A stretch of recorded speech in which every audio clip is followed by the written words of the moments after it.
I saw some Instagram stories of you where you were coming out from the market with like tons of apple and vegetable. Oh yeah, the cleanse. What? And those weren't even, I had to go back and buy more apples. Oh yeah? Because there's not enough apples. You have to have 1.5 kilos of apples per day. I actually brought apples. I was like, when we're done, I was like, if I have time, I have to eat more apples. It's crazy. Wow. It's crazy. So you will pee like half a shoulder. Like Probably. I haven't tasted it myself, but probably. Yeah, no, it's hardcore. But yeah, it's really, the liver cleanse thing is like, we can talk about it on the thing if you want. Yeah. It's really amazing. It's crazy. Like I could send you a video of it. About the whole theory behind it. But you're going very hardcore in this. It's very hardcore. Wow. Yeah, it's pretty. And how was the last healing cleansing? The first one? The first it's one. Crazy because the last night, like you do 6 days, and then the 6th day you stop eating around midday, and then you don't eat anything, and then you have at night like half like the juice of 3 pomegranates, I keep thinking pomelo, grapefruit, and this special type of cold pressed olive oil.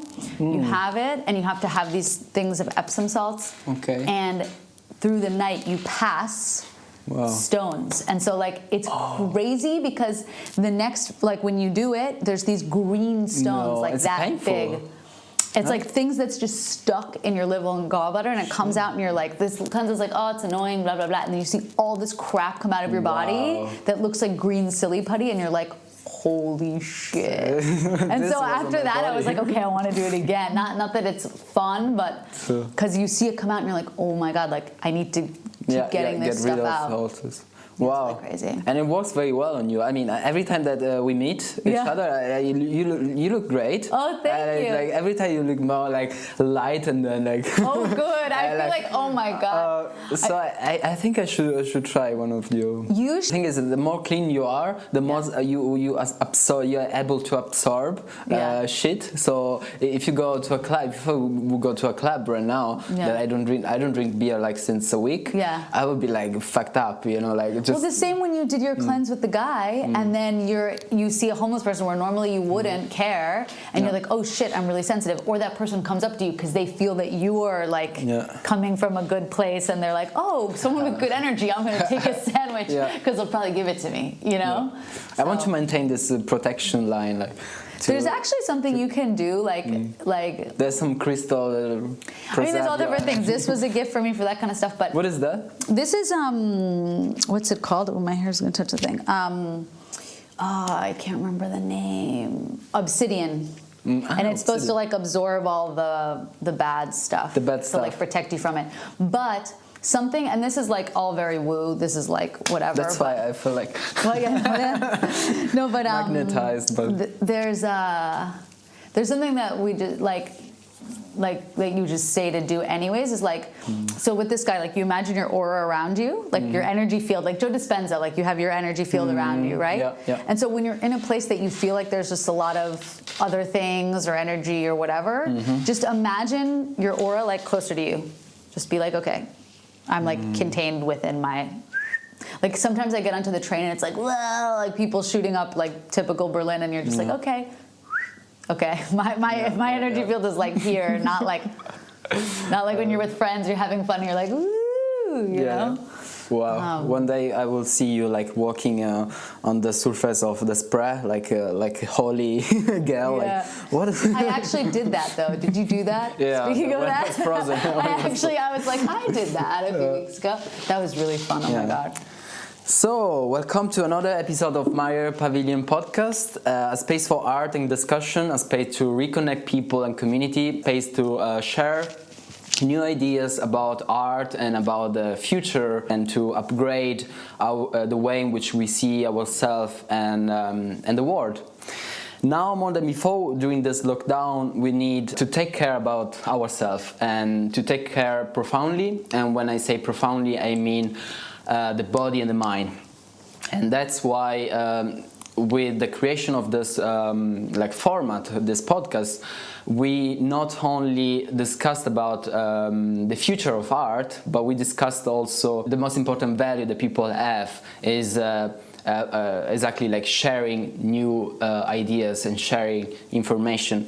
And today we have a special guest, like always, and I'm very excited to have Allie Silver. Welcome, Alice. Thank you. And we're gonna cover an important topic, which is the healing power of art and music and other healing therapies that we can take inspiration from during this lockdown. And welcome, Allie. I'm very happy to have you as a guest. Yeah, happy to be here. Thanks for having me. We've been talking about this for a long time, so I'm happy that we're doing finally it. We have this. Yeah. So Allie's work focus is on bridge culture through the arts by bridging unique experience to life, crafting interactive way for people to learn from each other and explore the rich and diverse world we live in. Her work in the international music sector of the past 14 years has led her to produce and curate international tour, festival, events and conferences in over 36 different countries throughout Europe, USA, Africa, Asia and Latin America. You can usually find her on the road, as she described. Who would find me on the road? I think this was a pre-COVID bio. Now it's like in her house. In her house right now. But if the lockdown will be on... hopefully we'll return to the road soon. Or between Kreuzberg and Neukölln. Exactly, on the bike path, pretty much. Wherever is in a backstage, in a festival in Switzerland, opening for Iggy Pop, lecturing on music management, to master's student at Berklee College of Music, organizing event for women in the music industry in Finland, at the World Music Expo, consulting with artists with her band Therapy, which we're gonna speak about, and producing a podcast for BBC or speaking on panels on global markets at conferences in Taiwan. So she likes to keep things interesting and be in a constant state of learning and discovery, taking ideas and turning them into happenings. And at this affirmation, I'm really interested, taking ideas and turning them into happening. Because we are in a time of lockdown, in a time of restriction and isolation. And a lot of artists that have amazing ideas to share. And I found it kind of difficult in this time to spread this idea.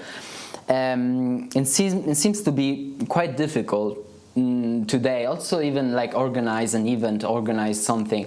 And how does your profession relate to this problem for artists, musicians to share their ideas in a moment which is not really allowed to organize festival, music concert, exhibition, whatever. Like, yeah, it's been an interesting challenge for sure, and I think every artist is handling it differently across all the different disciplines of art. Like just an example of this art space and what you've done as an artist in your own home, you know, what artists who can't tour do when they, you know, maybe they're spending more time in the studio, maybe they're doing digital concerts.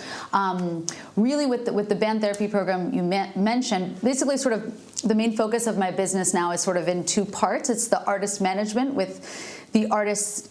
I work with two different Argentine groups. One is Femina, one is Uji, that normally we'd send on tours all over the world to be very busy with that, which we're doing in a much more reduced way, but we are still sort of rowing in dulce de leche, as they say in Argentina. And then the band therapy program, where I'm consulting for all different types of artists from all over the world and how to really push their creative projects to the next level. So when we do a session, you know, it's mainly with, just because of my background with people from the music industry, we really look at it case by case. And so it's like, okay, this is a band, for example, I have a band today, actually I'm gonna meet with after this, Mexican folkloric band from Chicago, and how are they gonna be playing locally? Can they tour internationally? What can they be doing during this time to, you know, take those ideas and make something happen? You know, if they can't be playing live in their city, can they be doing something online? Can they be doing a new album? Can they be shooting music videos? Like, what can they be doing to make their art come alive? and everyone, I think it's a great challenge, especially for the music industry, because there's so many things that have been broken about how it works, and just little streaming incomes, having to push the artists to like live on the road and always play on tour and play live because there's no other way to make money. And so, the fact that this has all kind of been breaking down and people are trying to come up with other ideas of how to make art is difficult, but exciting. So we're all doing the best we can, right? It's an interesting time, but it's inspiring too. I think when you look at what other people are doing, it's exciting. You can see it as exciting time if you want to. There's some days when that works, some days not so much, but you do absolutely. What you can. We have to. We have to. Yeah. We should at least. Yeah, to see like the challenges this time bring us, and the way how we can deal with it with our skills, and also develop new skills. Right. One of the profession that you offer as an artist manager is band therapy. Yeah. Which sounds to me very interesting. Like it sounds to me like couple therapy for bands, for music groups, and I imagine like this consulting room where like the band come in and speaking about a difficult relation with each other and difficult relation with the manager. Is as I describe it, or what is a band therapy? It's funny because it started almost as a joke, or just the term almost started as a joke, and then it's becoming, especially with COVID, more and more actually like that, I feel like. But really it started as I was living in Argentina. I lived there before moving to Berlin for the past, for 10 years basically. And was managing some groups and sending them abroad, and there were, especially in the Argentine market, which is much smaller niche, there were a lot of bands that also wanted to travel abroad. So I was getting lots and lots of artists saying, hey, we need help. Can you help us get abroad? Can I take you out for coffee and get your advice? Do you want to manage my band? And after I got coffee with like way too many people and spent so much time, I really thought, I love helping I can't manage everyone. I love helping artists, especially Latin American artists, get abroad. I don't have unlimited time and resources. Like, how can I come up with a program where I can make a little bit of, like, there's some sort of an energy exchange for my time, and I can help other groups. Because I can't, managing a band is like adopting a baby, basically. It's like you have to be fully responsible for their business life and always be thinking of tons of ideas, and just as one person, with an assistant, sometimes there's not so much capacity to do that. So I thought of it as like a therapy session where you meet one-on-one, I solve your problems, you go home. It's that easy. So and you do good music then. Yeah, so so I started doing that a few years ago, just sort of by word of mouth, just with, like, I was busy on the road a lot touring with the bands that I work with, so I wasn't promoting that I would do it. But when people would ask me, I'd say, hey, listen, I offer this service. If you want to do it, we can, and then I started doing it more and more and more, and I said, ooh, I should probably tell people that I do this, because it was just happening on its own word of mouth. And so then I started to promote it, and then it picked up more and more, and it's great because I can work with clients like live here in Berlin. I have clients in Bali, in Chile, in Denver, in Chicago, in Brazil, all over. And it's really fun for me because I love working with all different types of projects. I've even also done some stuff with different healers or different visual artists. I'm just starting to open up more to that. And it's a lot of fun. And for me, it keeps it exciting as opposed to just like, okay, how do you get your music on Spotify? It's like... Yeah.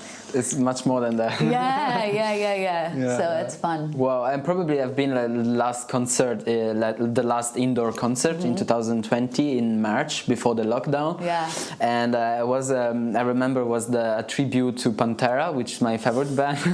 And it was a Rock at Sage, where the Kit Kat Club is. Every Thursday there is a Rock at Sage. Every Tuesday is a rock concert. So I'm very happy to have attended to the last indoor concert in Berlin. I want to ask you, which are the alternative way for a band to have a concert right now? Like, if I would be like a musician, how can I express and spread out my music? Right. That is not only like online. Yeah. It's funny because it depends a lot where you're based. I was like, if you're in Mexico, have a concert because Mexico's like a free-for-all right now. Yeah. I sent Uji on tour to Mexico, actually. So if I go to Mexico, there's no they have... There's no lockdown, and they don't care, and it's open to tourism. But like he just went to play Tulum, and there are some COVID rules where you're spaced out, and you have to be in little bubbles, where it's like just your table, and there's one waiter for your table. In Argentina, because it's also summertime there right now, they've been doing that. So that has been in the southern hemisphere. They're having a great time, sort of like how we started to a bit in the summer here in Berlin. A lot of people are doing a lot of different things. There's obviously Instagram live stuff. There's online digital concerts. I know that there have been a lot of sort of like tiny desk type of things where they're almost making mini festivals, having artists produce their own little shows and weaving them together. As I was working on a festival called Inshallah, actually, that in September, which was uniting, since a lot of artists from the Middle East can't always perform on the same stages for political, social reasons. They were uniting them on the same one digital stage together, which I thought was a really positive way to use the digital platform for something interesting and different. Live, it's kind of really as for now, and I hope that people even comment on this and have more ideas, it's really digital, or you have sort of mini concerts, some people have been doing, sort of clandestine small house things, and, sometimes in different cities, or even in Berlin before this, it really locked down to the one-on-one rule. You could even do very small things, like even here have someone play, and you were allowed to have up to 10 people here, and just finding different unique ways to do things, which I actually like a lot, because I think something about the future is like we're going to focus more on sort of like the super fans, and as opposed to just like I'm going to put my music on Spotify and I just want to reach as many people as possible, like focusing on a smaller niche audience of fans who really support you and who will pay for a ticket or will pay for merch or will pay for stuff. Also, this isn't really answer the question about live, but merch has been extremely helpful for many artists to get by. So creating T-shirts with your band's logo, vinyl, any other thing that the artist can, or that fans can pay for to support your music. Sure. That's been working really well for a lot of artists that I know. The future of live concert is a big question. Yeah. And we all miss concert, rave, club, anything parties, at all, right? everything that involves body, sweat. Do you think that we will have a comeback to that situation which we are surrounded by people and we share our sweat and we shout like in a concert and we bump to each other or wherever we dance without restriction, like restraint. Do you think we will come back to that situation? I think it could take a while, but of course, it's human nature. Whether it's tomorrow or it takes 3 years, it'll happen, and I'm really excited for that day. But even so, another really interesting example that I know we've spoken about before have been these silent discos that have been happening here in Berlin.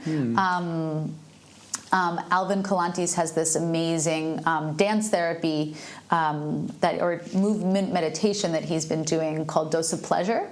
And it's now been, over the summer it was more organized in groups, but now people can organize their own things together, and you can get the Mixler app and listen to him guiding the movement meditation, and you can do it by yourself in your home, or you can do it safely spaced out in the park or with masks.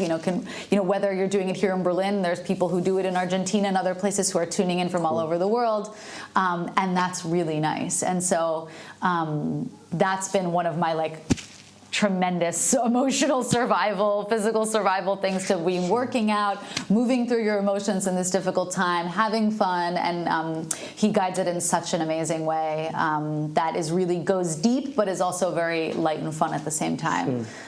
So that's been one of the most successful, COVID safe and friendly live things, whether it's you're listening online or it's spaced out in a park. That has been really amazing. That's great. I think we're going to be, it's already successful, but going to take a lot of fans in the beginning of spring, because Now it's also difficult to gathering outside. Yeah. A certain like time after like 7, 8 p.m.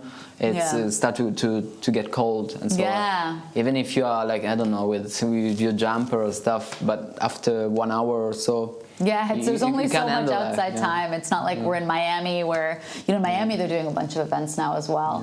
When it's warm, it's not a big deal to be outside all day, but soon. Yeah. We were very lucky that we had an unprecedented week of extreme sun in February in Berlin, which I think we're all really grateful for, but now it's very gray outside again. We're like, ooh, that was really nice. I thought winter was over. It's not, but it was like a ray of hope. Yeah. So I'll take what we got, The music is the healing force of the universe. This is what Albert Ayler, jazz saxophonist, said.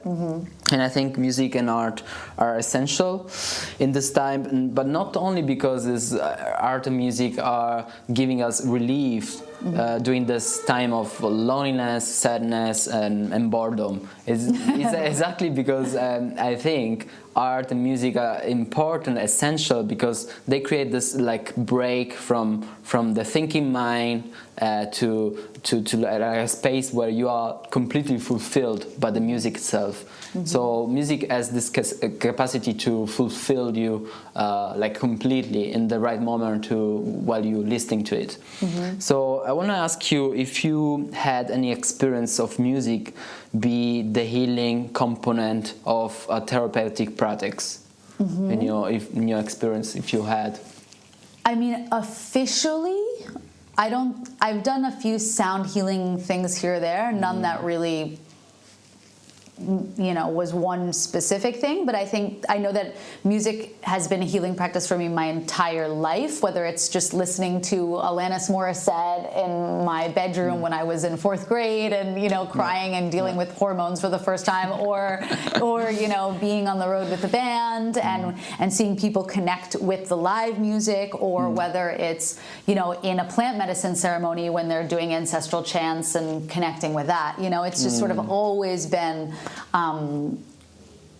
a part of any sort of healing and spiritual practice. I think it's just music is such an important, like any art form, whether it's poetry, whether it's music, whether it's painting, whatever, is such a deep expression of the human soul and experience. And I think that, and especially for music, when you're at a concert or you're moving around and connecting with it, it really gets you into your body. And that's why I think music, especially for now, and our super anxious in our head all the time society, is even more important, because for sometimes it's one of the only times that people can turn their brain off. And that's one of the things that I really miss, especially in COVID times, is that going out to dance with other people, or just even by myself, or in a club, or in the park, or at an open air, whatever it was, I would just, whatever was going on in my life, it would just switch off, and you would completely just be in your body and connecting with the music in that way. So I think things like dose of pleasure, even just in your home or listening to music, especially for this time where we have way too much uncertainty to think about, is really, really important, Yeah.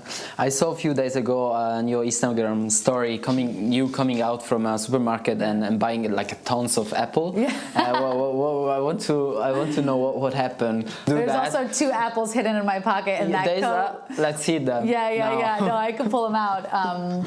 But I have been doing, my wonderful roommate Alejandra Abreu has a health coaching business called We Are Heartful, which is really amazing. And he does all different types of consulting with people for whether it's they want to change their diet. He has another program called Healthy Junkie that's to help the crazy party people in Berlin get their diets back on track. And even if you do want to party and take drugs, how to do that in a sustainable way. And so he has studied at this I'm not sure if it's an organization or a university in Argentina, this very specific type of liver and gallbladder cleanse that was actually founded by a German guy named Andreas Moritz. Actually, you can look him up online.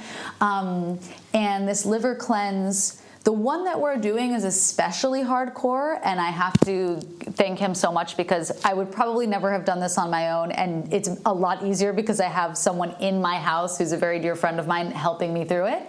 This is the second one we've done, and it's basically what you're supposed to do is it's a week long. For 6 days, you have to eat a 1.5 kilos of apples a day.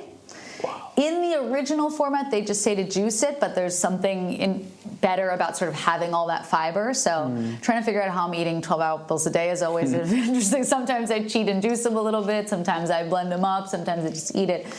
And having that, eating a raw vegan plant-based diet. So no bread, no grains unless they're fermented or sprouted. Really just fruits and vegetables, no oils, no cooking stuff. It's really challenging, especially for myself. That's like just COVID learning how to be a chef type of person. I'm not someone who just always cooked my whole life. Lately, I've been more into it. Along with some specific tinctures and malic acid, which is actually the tangy part of the green apple. And so basically the reason why you have all these apples is because it helps clean out these stones that are naturally sort of form in your liver and gallbladder over time. So kind of like the best way he describes it is like think of your body like an old rusty car. And so you can start to have a great diet, which is like putting great gas in the car. But if the pipes are rusty in the car, you still need to clean out the pipes. And so that's basically what you're doing. So that part of the apple, between the malic acid and the apple itself, is something natural that you can do that helps get all of that gunk outside of your liver. So you do that for 6 days, and then the last night, you fast from 2 p.m. on. And, I forgot a very important thing. You do 3 colon hydrotherapies throughout the week, which is very intense. What is that? It's, I'm like trying to think of an elegant way to describe this. So basically they clean out, like they put a tube in you and they clean out everything in your intestines. Okay. Which is a crazy experience. Like physically, yeah. It's painful, I guess. No, it's actually not painful at all. With it feels water? a little strange because they fill up your intestines with water and then it sort of drains out. So anything that's sort of been stuck could be things that have just been stuck in your intestines even for years that's hardened, it comes out. So what's interesting about this cleanse is it's very like mind, body, spirit. It's not just one thing. Imagine, as we always say, your physical body, your emotional body, your spiritual body, it's all connected. So if you have crap that's been like stuck in your intestines for years, or when you're eating junk food when you're a kid and it comes out, it affects everything else. Everything else, yeah. So going back to the end of the cleanse, the last night you have to have these Epsom salt solution, which tastes terrible, and a mix of 3 grapefruit juice and this cold pressed olive oil. And by doing that, through the course of the evening, you basically your body starts to just like clean out everything on its own naturally. And what's pretty amazing, if you want to, some people just go to the bathroom and they don't care, but if you actually like sort of filter it out or clean it, you can see the stones, the green stones of bile that come out of your body that have been like glued to the sides of your liver and gallbladder. And it's a trip. Like, it's a real trip. I remember being so frustrated. I was like, oh, God, I just want this cleanse to end. No more apples. I can't deal with this. And then the last night when it comes out, you're just like, oh, my God, I removed all this gross stuff that was clogging up my body. Like, woo! Yeah. And you're supposed to do it at least 2 or 3 times because it's, freeing up a lot of stuff and you don't want to just, like, clean it a little bit and go halfway. So this is the second one. It's a lot easier the second time around so far. But yeah, Ali should really be the one to talk about it because he's really the expert. I'm kind of just giving my own regurgitation interpretation. No, it's interesting because I never tried this one. Yeah. The maximum I did is like 1 week fasting. See, that's hardcore. I don't know if I could do that. It's more than that. I think it depends on what is easy for you, what's hard for you. I'm always hungry. For me, it's easier to fast than like follow like a certain diet, very strict, and for me it's more easy like for 3 days just fasting and maybe suffer a little bit the first 2 days, and then I love eating, so that would be harder for me, I think. But I haven't tried it, so. And put tubes in my intestine and clean it out. Fasting for me is the more easier. It's not as bad as it sounds, and then you feel really good afterwards. It's pretty cool. No part of the experience was painful at any point. There was just times where I was like, oh fuck, I want to eat a pizza. But yeah, other than that, it's okay. I'm on day 4. I can't wait till it's done. But yeah, it's a really rewarding experience. And I'm someone who's never done any sort of like, I eat pretty healthy in general just because I like to, but I've never done any fasting diet, like anything like that before. So the willpower and the self-discipline is like, oof, that's I just love to, I eat everything all the time. I'm always hungry. So for me, it was a really good learning experience to be like, nope, don't eat that. So yeah, it's a trip. I don't know you, but I'm very close to breathing technique, which I discovered quite a few years ago with Wim Hof. Now it became like a trend since a few months. You started but I was following him like since, I don't know, like a lot of years ago, and he wasn't so famous like now that he does like Vice documentary. Everyone go in a Wim Hof's house and have like a super trip. And I found it very, very useful for body and mind. Essentially, like I do all 3 like steps that he advised, which has like a cold exposure, breathing technique, and meditation. And I tried also this thing that it's called neurodynamic breathwork, which is all by a guy in Los Angeles. And he does a 1 hour long session 3 times a week. And this session, you just breathe very profoundly for 1 hour, and you have experiences, various experiences from like body pain to hallucination, emotional breakdown, and I mostly cry during the session, and I have pain on my like junction.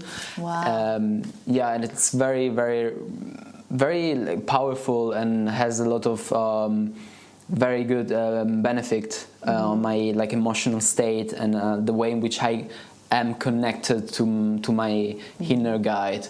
What happened to this and during this section is that by breathing you decrease the level of CO2 in your body, and by decreasing the level of CO2 your blood becomes alkaline. And by this process the brain also has like some change.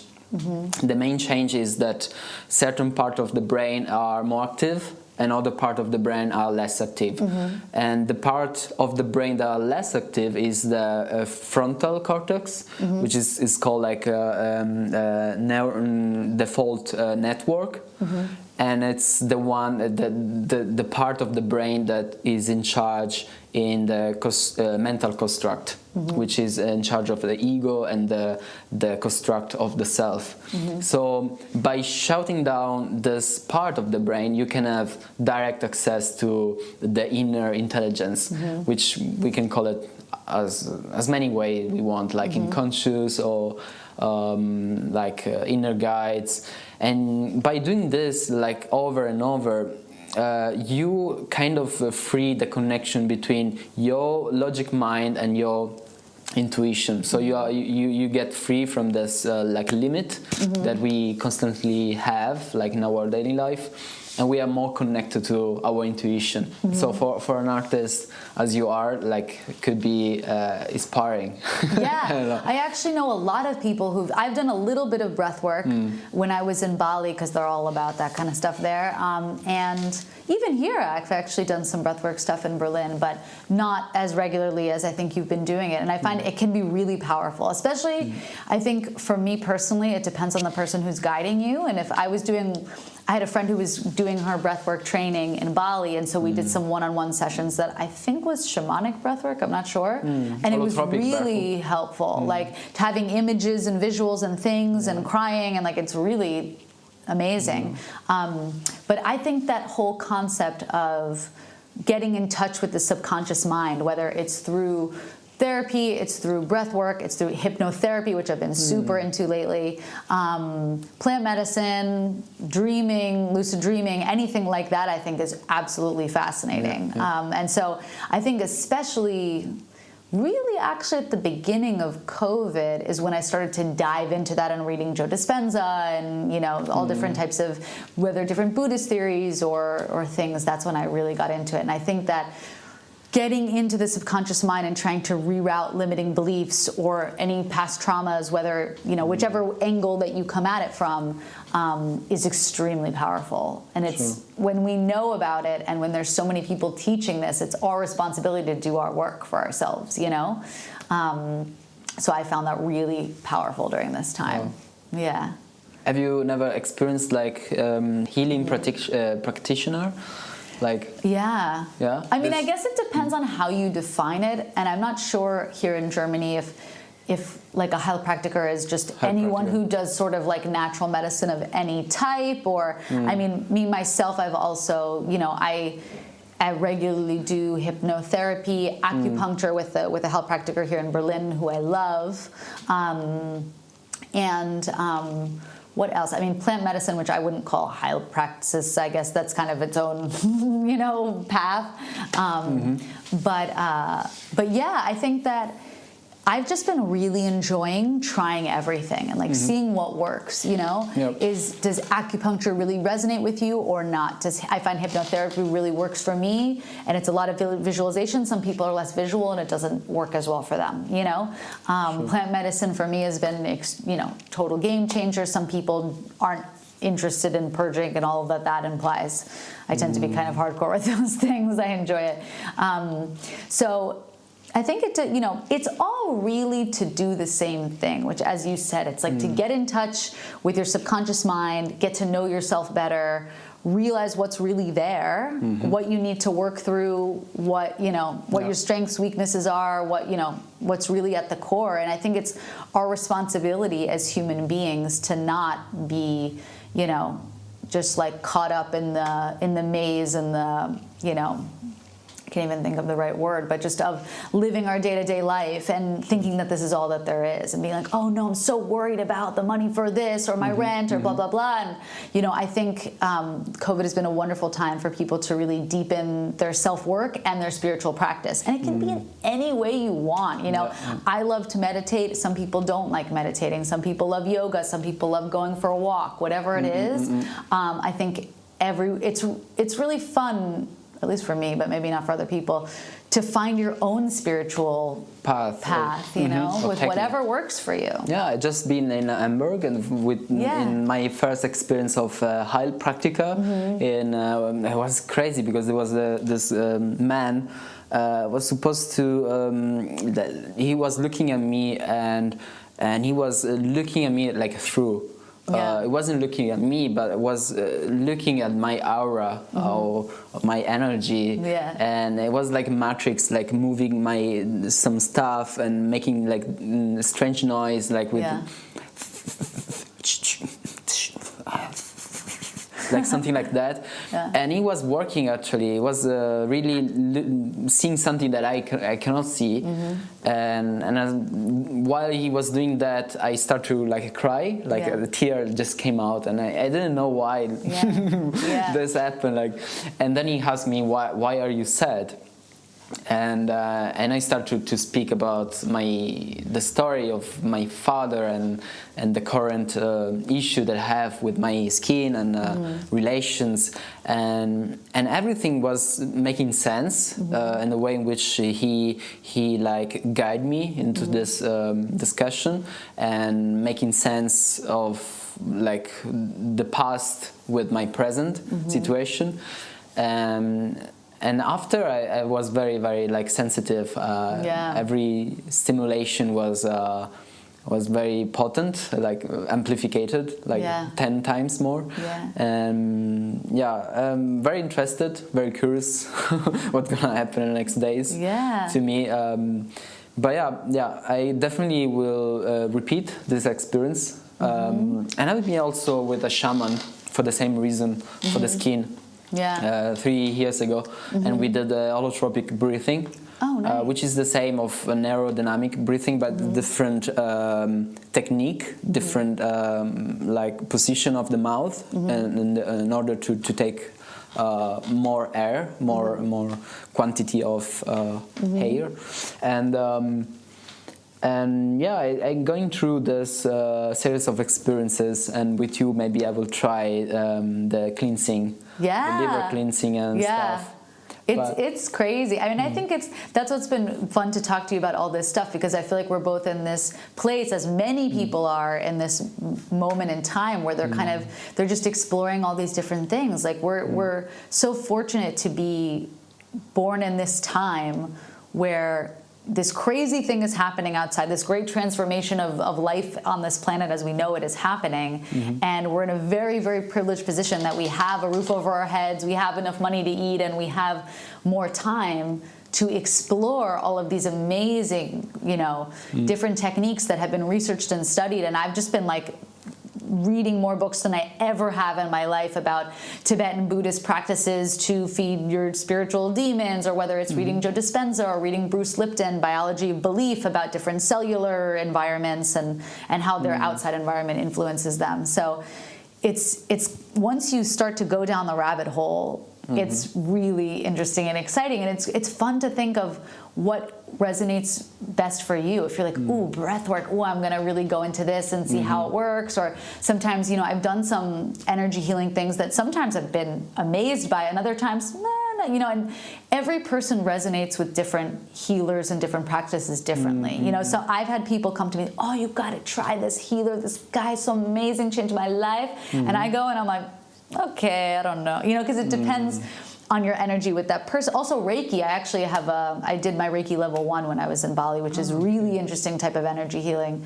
And I would love to learn more. The level 1 is kind of very basic still, but that's really interesting too. In which situation you experienced the hypnotherapy for, like stop smoking or something like that? No, it was nothing specific. It was something that I had read about in a book by Marissa Peer, who's a very famous hypnotherapist from the UK, and I just found it fascinating. It just blew my mind how basically what she was saying is that most of our problems and our blocks, especially in our emotional life, all end up boiling down to the thought that we're not enough. And it could be in any category. It could be not enough to have the job promotion, not enough in a relationship, not enough to have the life you want, to, in any category. And so I started looking into doing her hypnosis things and reading her book, because I had seen it on some Mind Valley thing. I always this is a good pro tip, is Mind Valley, which is very expensive, has a lot of introductory workshops that are free. So like if they're selling a course by Marissa Peer, you can sign up for a free 1-hour masterclass with her, and you don't have to purchase the thing. So I've learned a lot about different healing techniques just by sort of flipping through and not, and then I'll do something like, for example, I saw Marissa Peer's hypnotherapy thing, I listened to it, and then as opposed to getting the, whatever $1,000 course, I just read her book and just went on my own little path with it. Cool. So I've done that a few different times. But from there, it was all just an interesting coincidence. From there, I spoke to a friend, and his sister, because he had told me he had done a hypnotherapy session, his sister was being trained in hypnotherapy and had to do some practice sessions with people. And so I did a few practice sessions with her that were really helpful for me. Okay. And now she's just opened her practice. Marcella Micelli, I can actually send you the info if anyone's interested. She's amazing. And I just started doing a 6-week program with her, which we just did the first one, but because I've done some with her already, it's awesome. I think it's mind-blowing. It's really good. I mean, we'll see how it goes. We've just sort of opened this 6-week session thing, but everyone has different things that they want to work through, and I think the thing I like about hypnotherapy is that as opposed to talk therapy or other things where you kind of just blah, blah, blah, these are my problems, you can sort of see, like with the Marissa Peer thing, just, the I'm not enough thing. A lot of times things happen when we're at a young and impressionable age. Let's say you're you're a little kid, and your friend on the playground is like, you're ugly, or you're stupid, or you're whatever, anything negative, it sort of creates this little diversion. All babies are born thinking they're lovable. They all are. Until they're taught otherwise, they don't know otherwise. Yeah. You know, and then there have to be learned experience where we learn that we're not good enough, that you're not cool enough to sit at this lunch table, you're not good enough to get with the prettiest girl in school, you're not you're the smartest kid in the class, you know, whatever it is.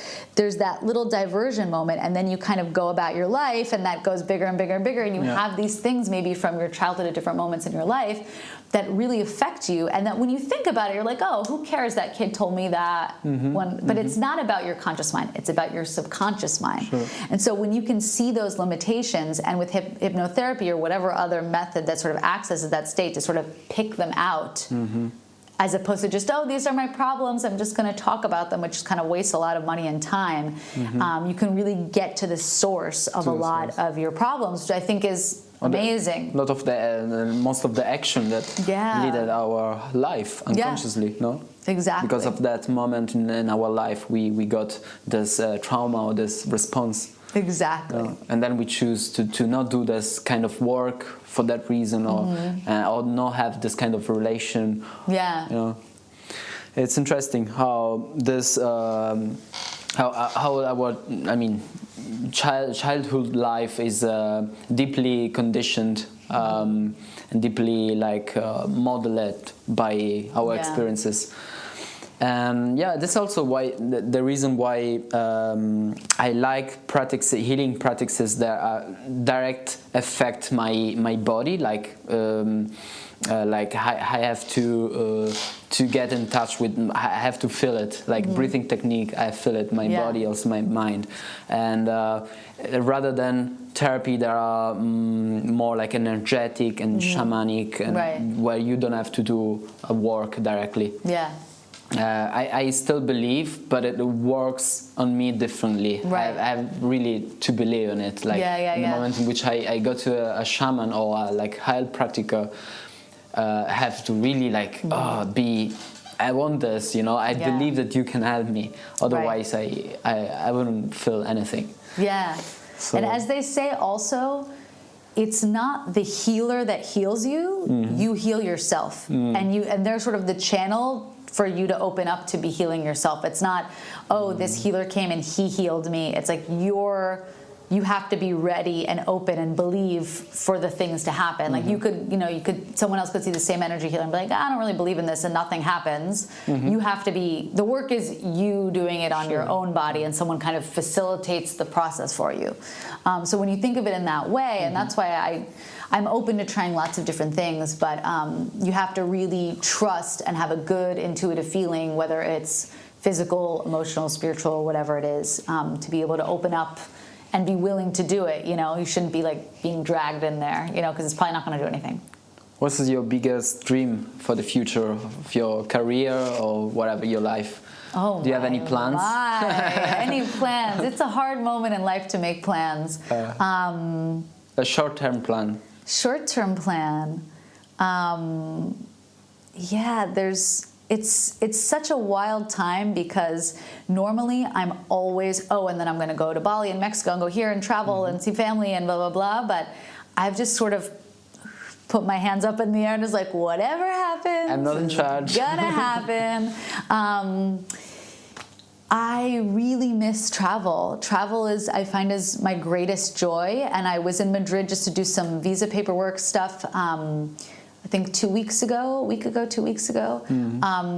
And for 11 months of having not traveled, which was basically, I realized and I remembered in this moment, I've lived basically a nomadic life traveling on the road for the past 8 or 9 years. And I find that, to me, even though music is my passion and all of that, it was more so the travel and the cultural exchange of bringing music from one place and art from one place to another that was more interesting to me than just the music business in itself. Working for the head of Sony and living in one place, to me, is not nearly as interesting as traveling all over the world and doing whatever other job. For me, it's about that travel and exploring the world and different cultures. So when I was just being in an airport and being on a plane, I was like, oh my God, this is so exciting. This is like, I was meeting my old self who lived doing this. Because when you're traveling on tour, which I wasn't always on tour, but obviously, 2 months on, 2 months off, etc. You're in a new city like every other night or every 2 nights. So I was like, I was in the airport in the new Brandenburg airport. I was like, I feel like I'm home. I feel like I'm home more so than my home. And so just for travel to be able to happen more, and I have some projects in different countries, and family I want to see, and friends I want to see, and just being able to travel freely again, I would say, is my biggest dream for the short term. Yeah. Hopefully it happens, but yeah, I think about that though. One of the things we've learned so much from COVID, and what my dream is to be able to return to travel and all of that, but to do it in a much more sustainable way. Not just taking tons of cheap flights around, blah, blah, blah. Whether you stay in one place for more time and assimilate with the local culture more and get more involved. Like, I don't believe in the type of tourism where you just come with a bunch of money and throw it and don't connect with the local culture. Even if human beings will want to explore the earth that we're on and connect with other cultures. It's going to happen, whether it's by train, plane, bus, bike, whatever. That I really hope that in the future, not even hope, it's up to all of us to find ways to make it more sustainable, to be able to have that joy of connecting with other cultures and other places in the world, and not just like burning tons of fuel and disposable things. And, in Germany, it's so funny, I've gotten so used to all the different recycling bins they have here. And I was in Madrid and they're like, nope, there's just one recycling and one garbage. And I was like, okay, this feels wrong. Yeah. If the people want to get in touch with you, how can they reach you? Like, you have a website, Instagram? Yeah, please reach out, even just to say hello, whatever. You guys, please. I'm relatively new here in Berlin, and I love meeting new people of all different interesting backgrounds. You can, on Instagram, I'm at Viva Free Radical, VIVA Free Radical. AllieSilver.com is my website. Allie at AllieSilver.com is my email. That's ALLIESILVER. Allie Silver, pretty easy to remember. But yeah, feel free to reach out. Looking for band therapy, want to have a coffee and a conversation, I'm here, and I'm just so happy to be in Berlin. I think it's such an amazing place to be, especially, despite the winter. It's been a very privileged and lovely place to be when all the madness is happening. We're very free here, even if it doesn't feel like it compared to a lot of other places in the world, or what my family is dealing with in the US. So yeah, very happy to be here and connect with the local community for sure. Definitely we are in a safe place. I feel in a safe place. Yeah. But I'm really looking for the spring to come. Yeah, so. Oh. Please. After that 1 week of sun, it was such a tease. I'm like, come on. So yeah, it will be fun. And hopefully once my liver cleanse is done, I can fully enjoy it on the canal with a few beers or Radler or whatever. Yes. Looking forward to that. Yes. Yeah. Thank you, Allie. My pleasure. To come here. It was a pleasure to host you. Yeah, thank you for having me. A lot of information, thank you. And, I'll send you some links as well if people have questions, or if they want to look into the different hypnotherapy or the acupuncturists I love here in Berlin. We're going to put in the comments. Perfect. Yay! Thank you. For sure. Thanks. Cut.